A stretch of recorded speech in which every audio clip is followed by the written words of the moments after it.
Sports Car Championship season has passed, but we still have 6 more rounds to go. From one coast to the other, we fly over to the Golden State. The Long Beach Street Circuit will play host to the 7th round of the season, and joining myself, William Chadwick, is the ever-fantastic Lorenzo Bonda, and behind the scenes, Iku Mericala on production. So, Lorenzo, how are you thinking about this race today? What do you think we're going to expect from this Long Beach Street Circuit?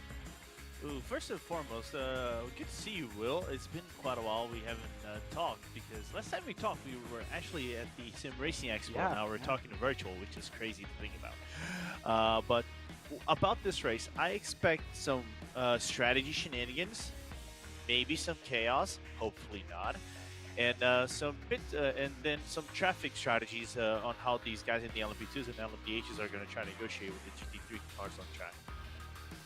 Absolutely, I definitely think it's going to be an interesting race. Of course, the 3 classes across this field are quite spread on their overall pace of the lap times. But yeah, especially with the electric boost that we're going to see from the GTP class cars, we could see a little bit of carnage, but I'm hoping not. So let's have a look at the schedule, if we can bring it up. So we've been to the 6 rounds, as we've seen before. Of course, last week we were at the Daytona International Speedway, which was the prelude to the 24-hour event. We won't talk about how my race went, but that doesn't matter. But here this week we're at the Long Beach Street Circuit, which personally I would say is one of the best tracks on iRacing. And next week we do go to the Virginia International Raceway, which is always a favourite of everyone. Lorenzo, what has been your favourite track from this season so far, and where does Long Beach rank on that list? I've only done Daytona and Long Beach, to be very honest with you, Will.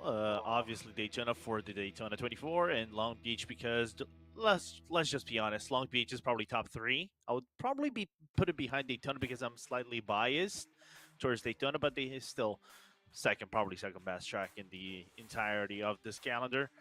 It might just lose to Detroit Belle Isle, though. Oh, Belle Isle? Oh, no. I'm definitely on the side of Long Beach. Yeah, so I think it's just such a good scan. I like chaos. Yeah, I know we like chaos, but I think the time that it took Long Beach to come onto the service, of course, it was in development for many years. And of course, street circuits are always going to be harder to make because of how complicated they are, and they're not even up for half the year.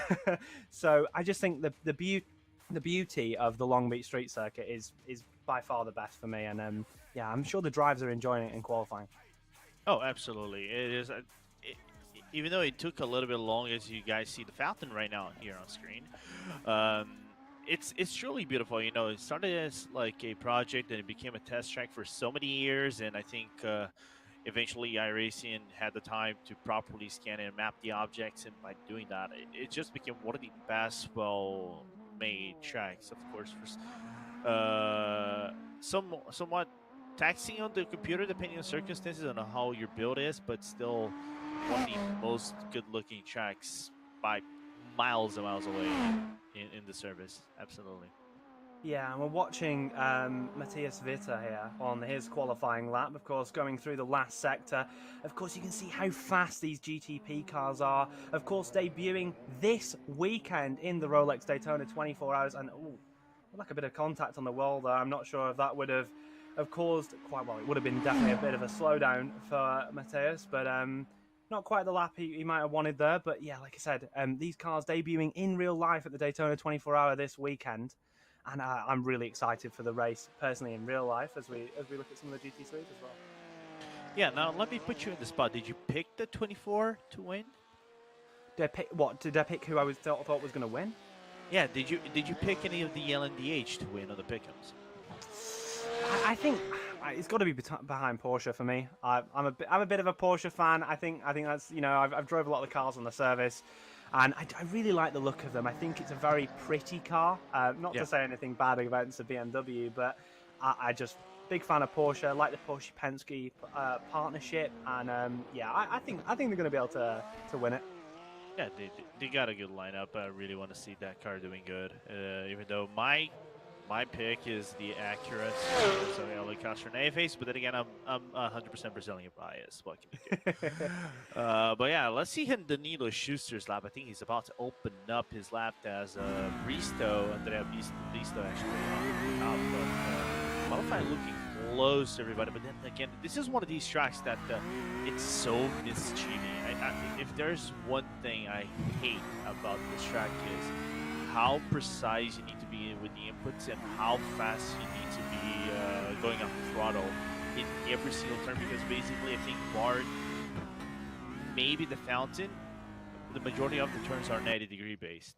And also the hairpin on the last turn as well. Yeah, well, as qualifying comes to an end there, we of course seeing there, and like you say, we're going to see the grid now. So, starting on pole in the GTD class will be Alexander Davison, alongside Anderson in the number 14. We've got Andreas Varley in P number 3 and Van der Ort in P number 4. Jake Cherryhill, the streamer, in P5 and Janice Mengling in P6. Of course, going through the rest of the GTD field, we've got quite a lot of cars today. You know, look out for names such as Eureka Castor, always quick, and a good friend of mine. Recently joined Mouse Esports, and yeah, I think we've got some other classes to look at as well. Of course, Philip Harold, look at him coming from the back in the GTD class. On to the LMP2s, we've got Hel Creighton on pole alongside Leitonen, and then in the second row of the grid, we've got Sinclair alongside Valentine Bonny, who we saw a few weeks ago at Magny-Cours. Parkson Chan is in P number 5, and P6 is Donald Duhelm. Moving on for the rest of the grid, you can see Mario Andre. He was also in that Magny-Cours race we saw just 2 weeks ago. And look at the number 19 from the back, Coriol. I think probably can do a lot better than he did in qualifying. So, the Premier class, the GTP class, Andrea Bristow is on pole position alongside Chivon in the number 9. We've got Birial on the second row alongside Will Leon, and P number 5 will be Dan Piazza alongside Roberts. Rounding out our GTP class, we've got Bergie on row 4 alongside Gerdis, Freckleton, then Vite, Espana, and Mazilman. So that was our grid for today's race. That was a bit nerve-wracking for me, but I think we got through it. Lorenzo, who's going to be your pick for the overall win today? Oh, okay. The overall win, all right, you made things easier for me. I'll be very honest. I wouldn't be surprised if like Kevin actually pulls off something in terms of pit strategies. But if there's one thing I want to see the most, if someone pulls the no stop.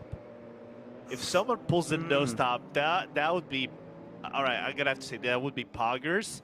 But here we go. This is gonna be interesting because they all start single file. Because let's be honest, the one thing you really don't want to be doing is double file here. Well, of course, and we do already go racing with Andrea Bristow coming down throughout the final corner, and yeah, that's a massive lead straight away for Bristow going down into turn number 1. The prototypes, the GTP class accelerates so fast. A lot of gaps between the cars here, at least at the start of the race. And yeah, like you say, with the no stop is always going to be interesting. It looks like the LMP2s and the GT3s have got caught up a little bit. Here's at the back, I think. Oh, there's been a little crash in the back. I think that's Alexander Davison who's got away well, but yeah, I don't know if there's a little bit of carnage in the back, but like you say, the no stop will be really interesting to see if the GTP class can pull it off, because with the GTPs this week, I think that we've seen like the likes of, I think it was Casey Kerwin starting to do it at the start of the week. Yeah, and I think it's definitely a strategy you have to have in mind. No, it is. I was actually talking to... because I did this race in the LMP2s last night. Bristow just completely butchers the corner. Ow. That's really, really interesting, though. We didn't really expect a mistake from Bristow, and that definitely makes this race a lot more interesting, because Bristow being the highest rated iRating driver on this grid, the number 1, carrying on his car. Of course, kind of the expectation is that you will win as the number 1, but that's not always the case, and that's no disrespect to any of the other drivers. And that's going to make it interesting, though, because it is an easy mistake to make. I did drive this car around this track earlier in the week, and it is really hard under the braking zones, but thankfully not in the wall, which is so easy to do here at Long Beach, but definitely not the start that Bristow would have wanted. No, not at all. And if there's one thing around here that it's there's two things actually that are really interesting in the GTP and the LMP2 class specifically. First is that the the GTPs can save a lot of fuel, so you can go for that no stop, right? But if you are in a very tight space, especially in these prototype classes, it's hard to overtake because you're going to be either in draft trains pretty much the entirety of the time or the entirety of the lap. So it makes the job a little bit more harder. So you have to maybe adjust on the fly, maybe something to get the upper edge on other people, maybe work the traffic towards your way. Here comes Bristol on the inside. Nice dive. Yeah, that was a really good move there, very decisive from Bristow, and that starts his comeback from obviously that mistake that we saw on lap number 1. Like you say, I think over the years Long Beach has been renowned for the track where we do tend to see the no-stop work on iRacing. Of course, all cars here, at least especially in the GTD class, have limited fuel tanks which try and force them to make a stop, and that is usually the case for all the races, as we watch Yuri Kastorp, or Eureka Kastorp as this account would say, recently signed for Mouse for the recent ESL race. Oh So we no. have a little start. Oh my word. Oh my word. 3 wide down into the hairpin on lap 1. To be honest, I think Yuri's lucky to get away with what it looks like minimal damage there. Yeah, I have a word for this. Why would you go 3 abreast on the hairpin? That doesn't work. As the car spun around. Yeah, I think we definitely saw car spun around there at turn number 1. It's definitely easy to do. It looked like to be Van Aert. Looks to have got it round nicely, and at least initially looking at it, the car doesn't look to be too damaged. But like you say, 3 wide in the final hairpin before you've even made the main straight definitely seems like an interesting decision. But all drivers seem to come off pretty unscathed. It's just obviously a slowdown that you don't really want to happen, especially when you've got the likes of Alexander Davidson at the front of this field, who we know how fast he can be in GTD machinery. Yeah, not just that. Look at the gap that Davidson already opened on Della Valle. So this is comfortable. 4 seconds in 2 laps, barely 3 laps. It's something to take a note of. It's not easy as we look on the replay to see what happened to Van Aert coming into turn number 1. I think this is actually just going with too much turn-in. Yeah, absolutely. Then getting hit on the side, but nothing you can do over there. Whoever was behind. Yeah, it's just one of those unlucky mistakes, and with the nature of Long Beach, it is quite hard to avoid these incidents. You don't get a long line of sight. It's not like a big open Grand Prix track where you can see through to the next 2-3 corners. Here at Long Beach, obviously, the tight walls mean that you don't get a lot of sight in front of you, which means it can be quite hard to avoid getting in those incidents. We do see the GTP class start to lap the GTD field, or at least some of the GTD car. Giovanna's got off to a good start, built up a gap to 1.1 seconds. That's certainly getting her out of tow range at least, but I don't think we should count out any other drivers so far because it really does look quite close in that GTP class at the minute. Oh yeah. I think if there's one thing I've learned driving the LMP2 around this track is the gap is very relative until you get into traffic. Because then you make it or break it into traffic depending how aggressive you are. And I was actually talking to a fellow commentator, Matthew Sadokist, which we done the same race, and he eventually won. I was third place. It's very hard. You kind of need to commit in, even though some of those commits they are very dodgy. So it's very hard for you to be in the higher class and try to cut time away from the ones who are pursuing you. As we look, what happened to Corral coming into turn number 1, side by side? Oh no, yeah. So easy to do. And so many people have done that before. I'm sure anyone that's watching along that's ever raced at Long Beach, it's so easy to overshoot your braking there. As you can see, the damage to the front end of that Dallara LMP2 is a little significant. Of course, hitting the tyre wall is a little bit better than before.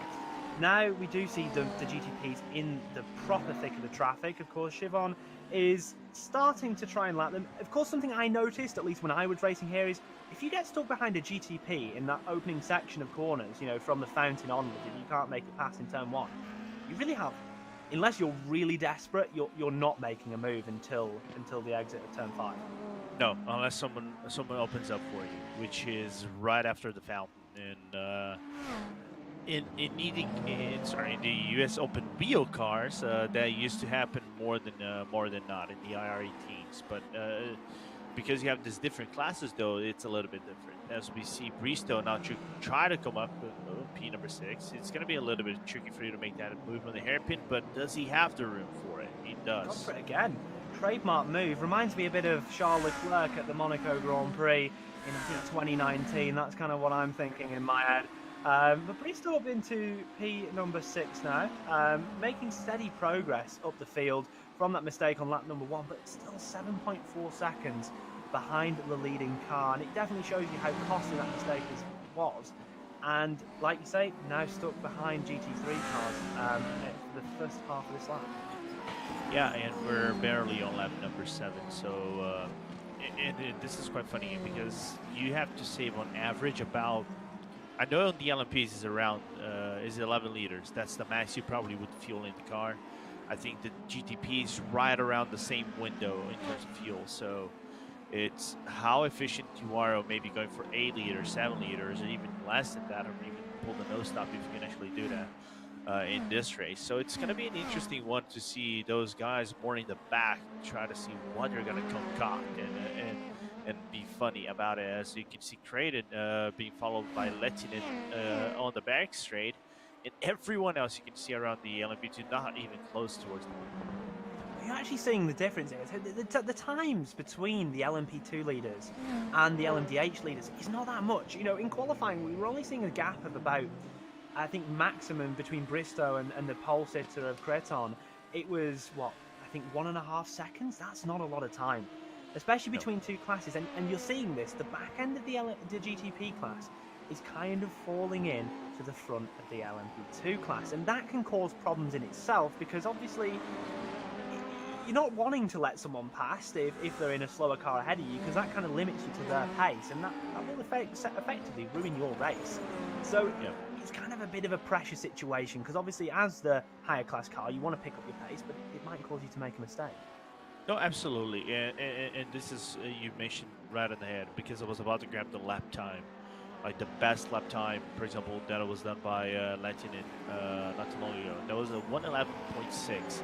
The best lap in the race, however, is from Schiavone, which is a 1:10.040,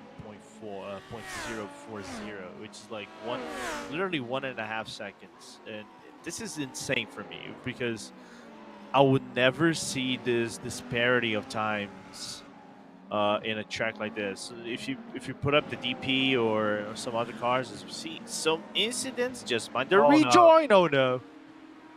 Right in front of Creighton, however, that was a little bit of a dangerous move. Yeah, definitely a bit of a scare there for our LMP2 leader, or LMP2 leaders, because Creighton and Leighton have been really close for the start of this race, and it's definitely the closest battle we have at the start of this, at the front of this pack. Of course, that's a shame for Pillman. Don't think he could have really done much there, I think, on the rejoin, and yeah, it's just a bit of an unlucky situation. It's kind of what happens at Long Beach sometimes. We do end up seeing quite a lot of retirements throughout the course of these races, and it shows you how punishing Long Beach really can be. Yeah, absolutely, and this is a thing a track that demands, I think, out of everybody, demands the patience. You know, it's so tough, as we see what happened to Pillman on the replay. From what it looks like, there's the dive coming on the right-hand side from the H, but there was already a car park right in front of him, so nothing that Pillman could do. But the problem is, if you got a car park, the one thing you got to do is don't move. Just wait. Yeah. Oh no! No! Oh dear.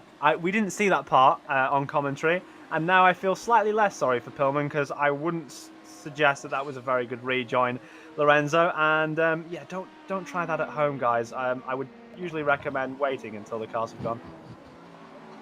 I'm in shock right now, man. What? Yeah, that was certainly an interesting one, wasn't it, Loza? I mean, we can have a little Yeah. look at replay again. You know, we've Oh, got our camera set up at the hairpin. We had a bit of a car park, so one GTD yeah. round. The GTD's trying to make it. They can't make the corner. We've got GTPs stuck. The classic Long Beach. We've got an LMP2 rolling in there, hitting Pillman. We obviously see Pillman try and rejoin. Gets tagged round by a GTP. Obviously a bit frustrated, thinking, right, I've got a gap. Let's try and flick it round. Oh my god. And clearly didn't anticipate the gap well enough as we completely T-boned an LMP2 while going the wrong direction. But yeah, clearly a misjudgment of the gaps there, and again, lack of visibility, I guess, around Long Beach doesn't help. I think you're being quite you're being quite polite here. I think you have relatives. You can try something a little bit more different. You can use the clutch and try to do a 180, but not that. Not at all. Yeah, I certainly wouldn't recommend that to anyone at home, and we'll try and not criticize Pillman too much, because at the end of the day, everyone does make mistakes. But Yeah. we would suggest that maybe in the future, relative would be a good thing to look at. Again, our LMP2 battle been really good throughout the start of this race. Of course, we've not seen much action in terms of passing, but they are nose to tail here with 32 minutes to go. Of course, only 14 minutes or 13 minutes gone in this race. It feels a lot longer than that, surely, for me. Oh yeah. But it shows you how much racing we've got left in this, and I'm definitely looking forward to this LMP2 battle at the front of the field. Yeah, absolutely. I think this is going to be the one that we should be looking for. Even though we are still seeing the gap between Schiavone and Birel, actually very close between the American and the Italian in the GTP class. This is very interesting because, from what I know, we are right about to go into lap 12. So the fun stuff starts to happen right now. Lap 11 to lap 31 or 33, where the fuel kind of goes away at its full brim. That's the pit window. So if anybody wants to do something very different and try to take advantage of maybe an undercut over here, if you work it towards your way, it's heavy. That's where you can actually pit it and get some spots in the track and avoid all the confusion that you're about to face in a little bit again.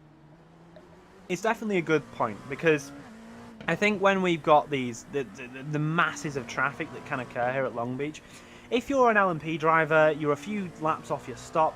Of course, it's always optimal to stop at the end of your fuel tank, because you've got less fuel in the car. The car tends to run faster with less fuel, less weight, etc. But if you're coming up to the full GTD field, let's say you've got a train of 5 cars in a row, and you can pit and avoid that, your opposition, clearly, if they're staying out on track, have to attempt to pass them, and that can be a huge time loss, and definitely a lot more than, for example, just losing a few tenths of a second because you've gone into higher fuel early. Yeah, and we have to consider that is not just going through traffic, but also you have so many different ways. As now we're back into Marian Andre. I think he's just trying to find Valentin Boni, but just caught up in the traffic. Nothing that Marian can actually do about it, and it's going to be close for the time being. But yeah, that's those tricky things, you know. How do you negotiate your traffic? How do you lift and coast? Do you clutch it? What kind of strategy or what kind of technique do you apply in this race? Because there is so many different strategies that if you look at a relative fuel efficiency, they're pretty much equal, and you can see the desperation out of the LMP2s trying to break away. But like you said before, if you cannot catch them in turn number 1, good luck. You're in a world of pain. You can only overtake right after this corner. Yeah, and like we've talked about this a lot now, about how bad the traffic can choke you up. Of course, we saw Marian Andre earlier in the season. I at least had the pleasure of commentating on Andre in it was Magny-Cours now on round number 5, and very dominant. Was a display from both undercut undercut racing team teammates, but it all ended in disaster, and I'm sure they're hoping that doesn't happen today. Anyone that managed to watch that broadcast will know what I'm talking about. We had a big crash at the end, and I think one of the undercut sim racing guys did end up winning, but you know, they're a little bit further back today than they were at Magny-Cours. But it is a very technical track, like we've stressed so much throughout this broadcast already. And yeah, going back onto that strategy point, something I want to touch on is when we talk about GTDs or LMPs in general getting held up by GTDs, it's much more of a factor here at Long Beach than it ever would be, for example, in our previous round at Daytona, because Daytona it's a lot easier to make those moves. So when you're talking about losing time at Daytona, it's usually just one corner, whereas here it could be an entire sector. It can be the entire, depending, not just an entire sector, it can be more than one sector. Yeah, 100%. Yeah, because I've managed, I think I was trying to overtake about 3-4 cars in the GTD field. Managed to get away with one, but I already had lost, I think, nearly 2 seconds to the guy ahead of me. And then on the second sector, trying to overtake the other 2 cars, you'll lose about 1.5 seconds. So your lap on average, that would be, let's just say 112, 111, that would be 114, 115, maybe 117, depending on circumstances. Comparison to the rest of the field is just harmful. So that's those things you cannot get yourself affected. You know, oh, I lost so much in one lap. It happens. You have to get your chin up, keep moving forward, because the same thing can happen to the guy ahead of you in the next few set of laps, because that's just how dynamic a street track is. And probably going to see the same thing whenever we go to the Belle Isle, because it is literally the same format. It's just a little bit more. I would say not wide, but it's a little bit more narrow, especially when you go after the second sector. Bumpy, very, very bumpy Belle Isle. Of course, all street tracks are made out of streets, or well, I at least hope so, unless we're talking about some makeshift street tracks which have popped up across the past few years. But Belle Isle and Long Beach do share characteristics in the fact that they are both street tracks, and obviously they are both very, very technical, and these types of multi-class situations do end up being really interesting. We're looking back at 7th place here. We're looking back at Dylan Freckleton, who looks to be in a tremendous battle in the GTP class. We've got, I think that's 2-3 cars really close together.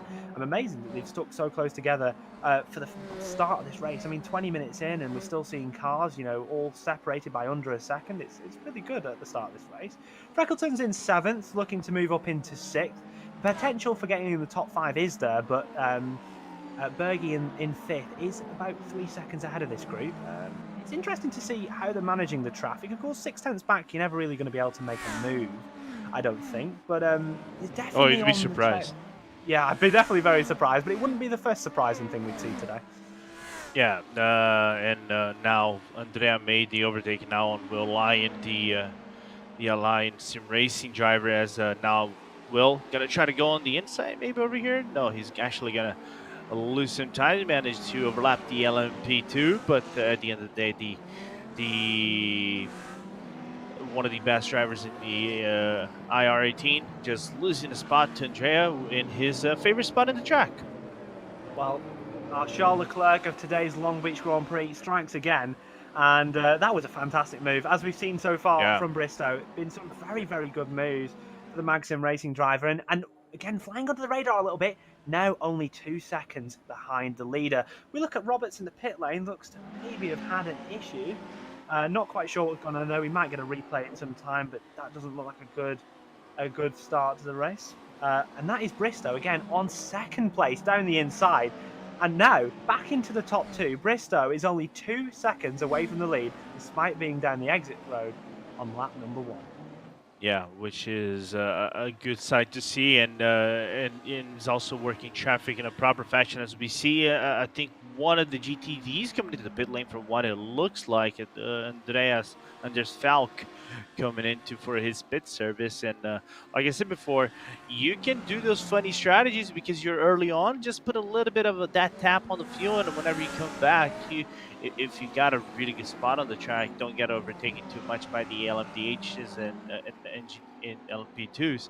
You can cut maybe 1-2 spots depending on how the race is going out for the other cars on track, because again, city track can be a very mayhem track once the like crunch laps come. Yeah, and we're coming into the pit stop window now for GTD. Of course, they tend to use a bit more fuel, and they are a bit more restricted on the size of tank they are allowed in this IMSA. So we are starting to kind of get into that area. We're looking at Gerdes here, into the hairpin. I don't know what's going to happen here, but it sounds like it might be a crash. Oh, no. 3 wide in the hair. Oh, Ow. Right.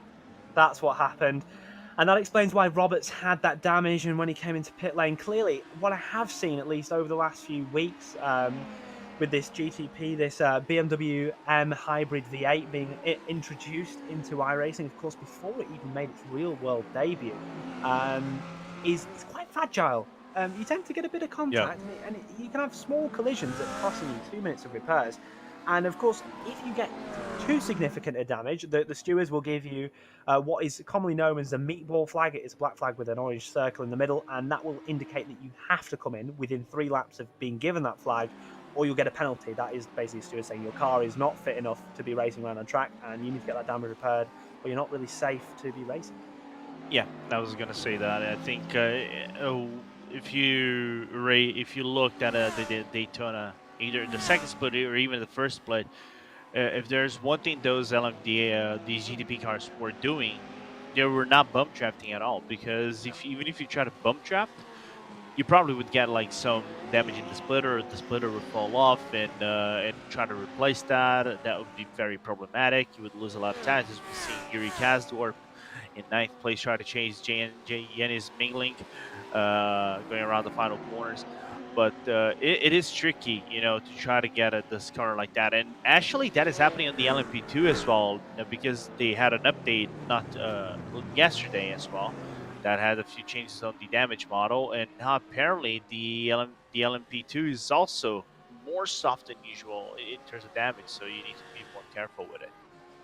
Yeah, well, Yuri Kastor blinks first into the pit lane. Of course, one of the first GTD drivers we've seen pit. The start to the race for Yuri has not been the best, but a new recruit to Mouse Esports. I'm sure he's looking to try and hunt down the rest of the pack ahead of him. Looking at Espana, 10th place in the GTP class. Looks to be a little bit by himself at the moment, but has got both the undercut sim racing cars behind. And I'm coming round, um, kind of seeing them go down into turn number one. I think it's interesting to see what strategies are in place here, and I'm not sure really what's going to happen with this GTP class, because we've seen Bristow make a lot of progress. At least from initially when we saw them make the incident, we were talking about the one stop, or making sure that you were keeping your stops to keeping your stops to a minimum as possible. We see a bit of carnage in the fountain section. I think it was an LMP2 round. I'm not quite sure what happened there, but we just saw it at the side of the screen. There's a bit of smoke. And yeah, I'd love to get a replay of that when we could get. We see Siobhan, who was nearly involved in that, our current GTP leader, followed very, very closely by Bristow. But like we were saying, interesting to think about what's going to happen here. I don't know if Bristow's used or saved enough fuel in order to do that non-stop run. I'm thinking Or not. yeah, I'm thinking probably with the pace that Bristow has shown. Of course, very good driver, so I'm not surprised if he's just got that pace over the field in general. But with the pace that Bristow showed to get back up to the front of this race, I would not be surprised to see him having to pit. Have a replay here of what happened in that hairpin. We've got, I think that's Yuri Kastor. Oh, very ambitious move there from the LMP2, and probably giving some damage to both himself and also Yuri potentially. But yeah, again, this is why you don't pass into the fountain. It's just so tight, so hard to pull it off. You've not got any anti-lock brakes in those LMP2s, and as soon as you snag one, it can send the car sliding out. Not just that, you're going to see now from Kaz's perspective on the cockpit. A little bit of a wiggle, but you can see that he actually saw the move was not going to work. He was a little, and you stated perfectly, he was a little bit overconfident and, just thinking, oh, this is going to work because Yuri might lift into the entry of the corner. No, he's just skipping his line. You actually just kind of like overcommitted into the corner. So by the time he realized that he's going to get pinched in and he's not going to have room to work with or try to move the car into a safe spot on the entry of the corner, basically locked the brakes and made contact with Yuri at the end of things. Yeah, and it's again it's a bit of a story of Yuri's race. It's been quite up and down, and not really much up and a lot of down really, and that's not really Yuri's fault. Been caught up in a lot of incidents, and like we said throughout the broadcast, Yuri has joined Mouse Esports, huge esports team Yep. throughout of sim racing, and that's a big deal. Going on with with Rensport obviously having its events starting within the next few weeks, I think. And Two that's a weeks. huge deal for sim racing in general. Mouse, massive, massive team. Yeah, massive team. I would say it might be slightly not totally biased, but if I have to rate, I think it's probably one of the three top teams in there as well. So as a little bit of contact between Scavone, I'll let you take over and I'll finish up my thoughts over here later. Well, like you say, we've had Bristow to the inside. It looked like they were going very slowly there to the apex, but Bristow has took the lead from the escape road at lap number 1 back into the lead. Siobhan has been passed, and as we think about it, we think that these two are both going to be stopping, at least of our hunch of how fast they've been going about this race. But certainly, it is good news for Bristow getting back into the lead, and providing that none of his other competitors are going to try the non-stop, or him himself does try non-stop, looks in control of this race now, really, with that 5/10 lead. Oh yeah, and wondering what Ricardo is actually going to try to pull off what the Italian has in his hands. Well, it's a good Italy versus Italy battle, and you in England not far behind. But as we're looking at Robin Berge right now, going to turn number 1, I think he's being followed by Dan Piazza not far behind. So the France versus Italy battle going to turn number 1 over here. Berge doing solid so far. Started at the back and just by the May himself called up a few spots. That's pretty good to see. Well, that is our kind of blockbuster GTP battle as it is in this race so far. 5th, 6th, and 7th, all nose to tail, almost literally there through that turn, going down into like the second sector, or the traditional sector of the Long Beach lap. And these guys have been together for so long in this race, and it shows how close the competition is here today in this IMSA iRacing Online Sports Car Championship. Again, we're seeing another. I hope. Please don't say Yuri's been involved in another. Oh no! Oh. Poor Yuri. He's been involved in a lot of interesting decisions from our classes. That is kind of why we look at Bergie. But yeah, it's easy to make the mistake to go up the inside and make something, or try and make a move which is a little bit optimistic. But I do feel sorry for Yuri because he's definitely been in the thick of it today. Yeah, it's been a little bit more tricky than usual as we see Yanis Mengling being chased by Yuri, but now you can go. We're looking back at Bristow, and now the gap opening up a little bit over a second right now as he has one of the team undercut racing cars in between them. But yeah, Yuri, if there's, you said right on point, kind of like an up and down race. But one thing he's guaranteeing at least is the hashtag content for his stream.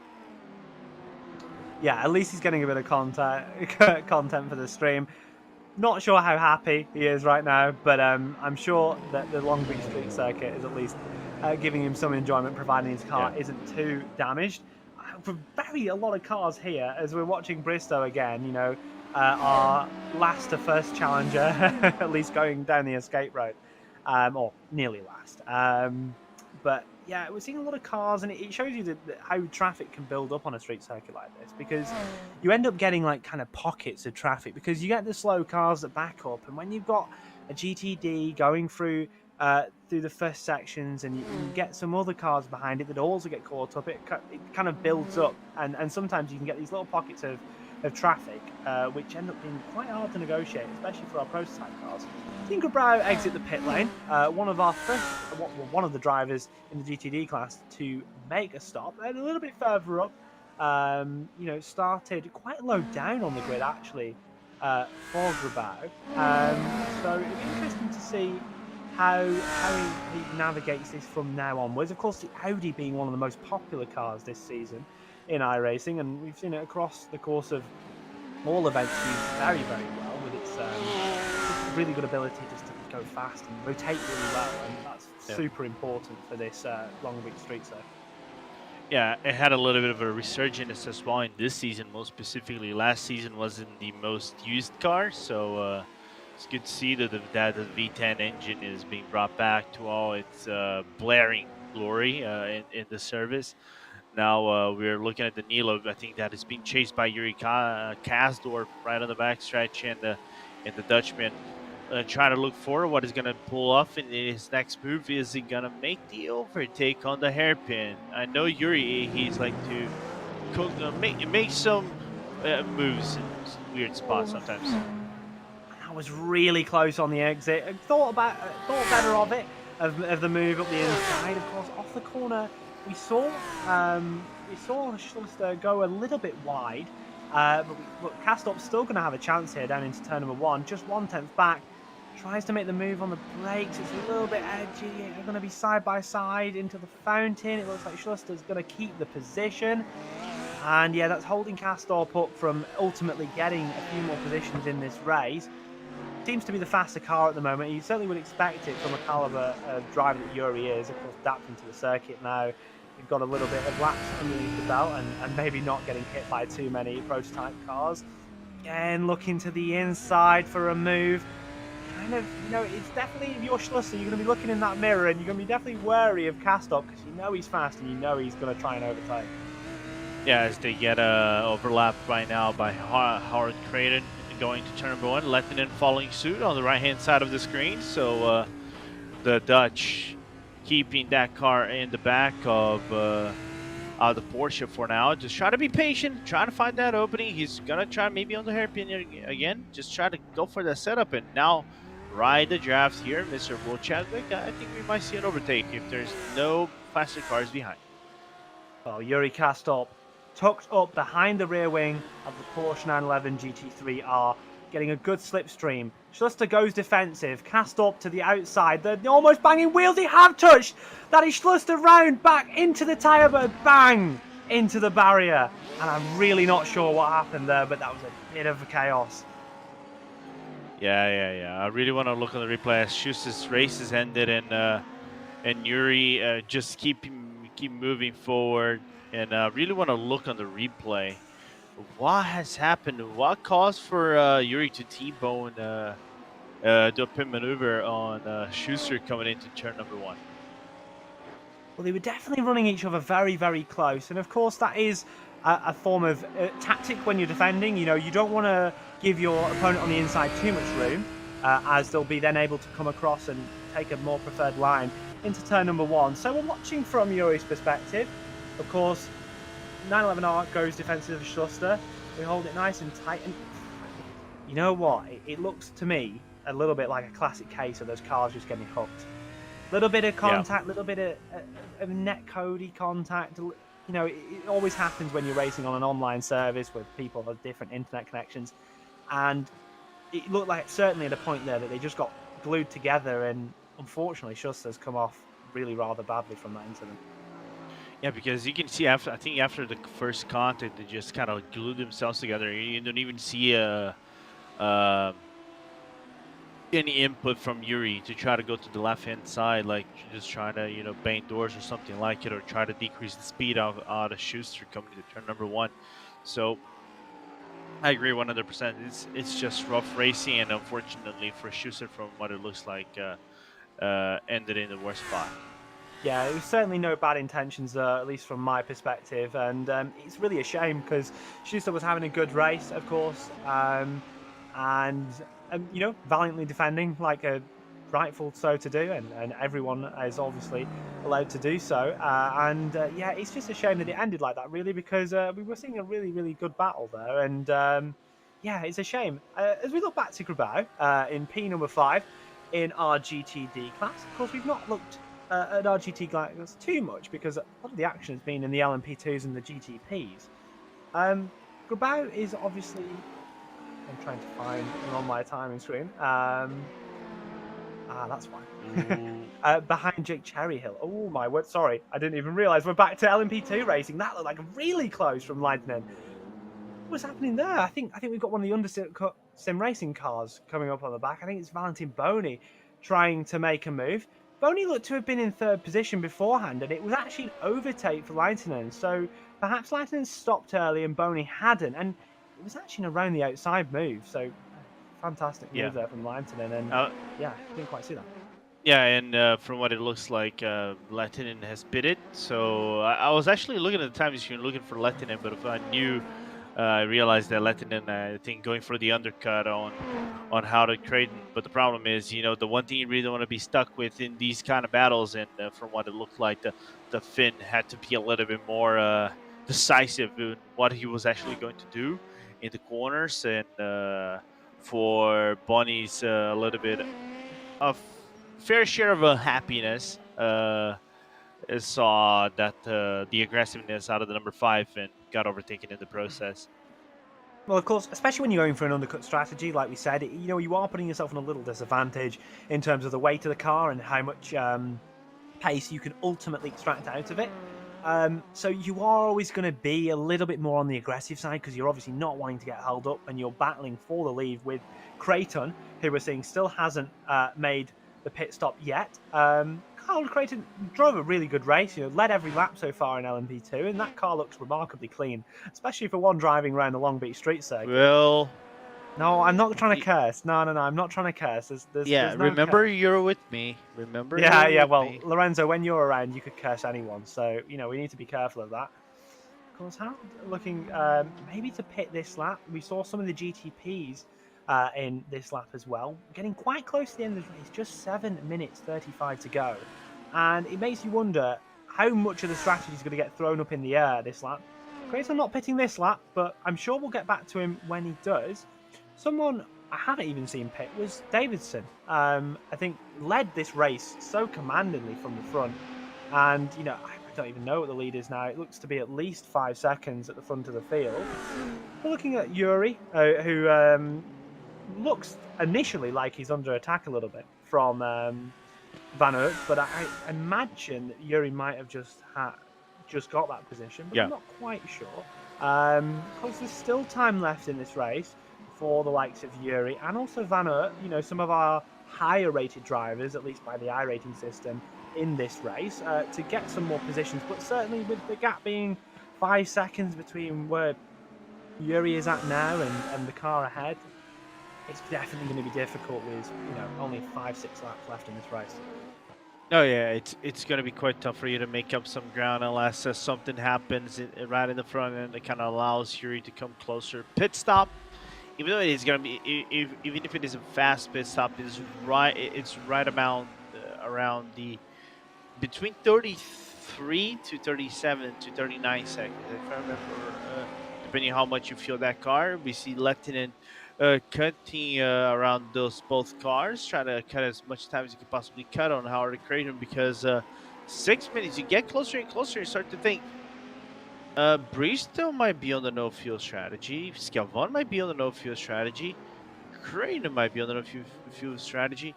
Is Davidson trying to show us that even GTDs can go on the no-fuel strategy? I'm not sure, to be honest. I'm definitely thinking that it could happen. At least from my timing screen, though, it does look like Davidson had pitted and we have just missed it. For me, it is saying lap number 20, but yeah, I would say that happened. Yeah, so it looks like all of our GTDs have at least pitted, and we were expecting that. We definitely didn't expect to see a no stop from the GTD class. It just doesn't really seem as possible this season. What I really liked there was watching Lighton duck in between the two GTDs, and it shows you the mindset. We're only gaining like 0.1 of a second, if that, from the Toad there, but it shows you how determined Lighton is to try and catch or make up enough time so they can jump Creighton in the stops. And I'm really, really looking forward to the end of this race, especially in LMP2. Yeah, because we got how many laps left, give or take? I think about 4 laps. 4. Yeah, 4 or 5. No, actually, 4 or 5 laps, give or take. So it's gonna be an interesting one whenever they go across the line. And we're still looking at Harold to see if he actually ducks into the pit lane, how fast is going to be his pit stop, because the LMP2s feel quite quickly, and they can shred some time away. As we see Chan trying to go for the movement from what it looked like on P4 over here from Team Cut on Marian Andre, but unfortunately Pak could not do that overtake right before the hairpin. Yeah, and Parks and Chan here looking down to try and kind of pass Mario Andre. Again, talking about the perceived skill rating of the drivers on this service. Parks and Chan very highly rated, over 6,000 iRating. I can imagine a time when I thought that wasn't even possible. So you can see how much iRacing people really have got these days and managed to accumulate. At least going for Mario and Andre, I think that we see Parks and Chan pushing the car quite hard. Both of these, at least on my screen, it doesn't look to it like they've pitted yet. And it's really starting to make me wonder: are we going to see a lot of these LMP2s not pivotal? Yeah, I'm starting to think that as well. It's kind of like there, from what I'm seeing, there is 5 GTPs that haven't pitted. Top 4 in the LMP2s haven't pitted. Are they gonna try to flex on us and show us a masterclass of no feeling in this track, and it made me feel so bad that I might have to do this race again and no fuel for the sake of it. And you were mentioning about 6K. All right, here comes Maria and Andre. So one of them actually like blinked. And you were talking about 6K. I never got 6K. What is 6K? Believe me, I don't know. It's been a while for me. But yeah, I mean, it's certainly interesting looking at, every game has its own skill rating system. And it's certainly interesting looking at how it evolves over time, because it's a bit it's interesting in the way that, most games, whatever you Oh want to my call it, god. that was really close in the background. But like And we that say, was the leader of the race, by the way. I think so, yeah. You see Andre exiting almost a lap down, it looks like, from Creighton. And it shows you how good Creighton has been at the front of this field. That was a little bit of a touch on the barrier there for Andre. Certainly not ideal. Creighton, only 2 minutes left in this race. Like I said, I'm starting to think that we are going to see a lot of no stops here, and or run very, very closely at least. But yeah, like you said with the system, every game has some form of measuring how good its players are, but it's always interesting when you've got so many players in a certain race. iRacing hosts multiple splits. I think the figures for Daytona was like 25,000 drivers. 25,000 people, all with individual skill ratings, matching up against other individuals, which are all racing to try and get a little upper hand in it. It's not as simple as you win, you lose. It's you come 6th, you come 4th, you come this. It's very, very complicated system. I mean, it's something you probably don't think about enough. And it's an interesting one. No. I think it's just I was just looking at the timing screen. Skjevon is actually fuel saving hard up to the point that actually lost position to Alliant. Oh god.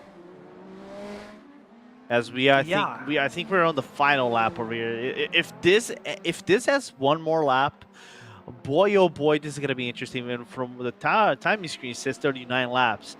All right, I'm gonna start a bet over here. I think that Bristow might actually run out of fuel on the exit of the hairpin. Well, the one thing I'm thinking is, you've talked about. I'm watching now from my own feed that Skjevon is saving a ridiculous amount of fuel at this current moment in time, but there's one more lap here. I don't know if you checked the timer as we were going across the line, but Bristow had like 1 minute 16 seconds. We've got 24 seconds left on the clock for Bristow to do one corner and start the final lap of the race. Do any of these drivers have to pit? It's a very, very cold server, which often leads to a higher fuel burn, which could have caught out some of the drivers. Bristow goes on to the final lap, confident that they can make it on fuel. Skjevon may have to pit here, considering that it has gone that extra lap, but at least looks to have committed to it for now. It's really interesting considering who we haven't seen pit in this race. I think that also means our LMP2 leader is on the final lap. Our GTD leader is started the final lap. Any words that you'd like to say for these drivers that have managed to pull off this feat of fuel saving? Well done, you proved that you are a better driver than me. But then again, it doesn't take much to be better than me. Don't sell yourself down like that, Lorenzo. I'm sure one day you can be. And I'll prove it on the commentators race. 100%. I can't wait for the commentators race. But we see a bit of contact here for Bristow. I'm not even sure who that's with. Then Piazza, I think? Yeah, I'm not really sure what's going on here. But if I was Bristow, I'd be keeping definitely as far out of the way as possible. That's certainly an interesting way to end the race, but Andrea Bristow from the escape road to victory lane wins here in round 7 of the IMSA Endurance series. We've got Harold Creighton who pulled it off and managed to do the no stop as well. And Alexander Davison, so good that we hardly even saw him. The Pure Sims driver has run away with this GTD race and deserves all the plaudits for producing a fantastic victory here for all of our 3 winners. And yeah, fantastic race.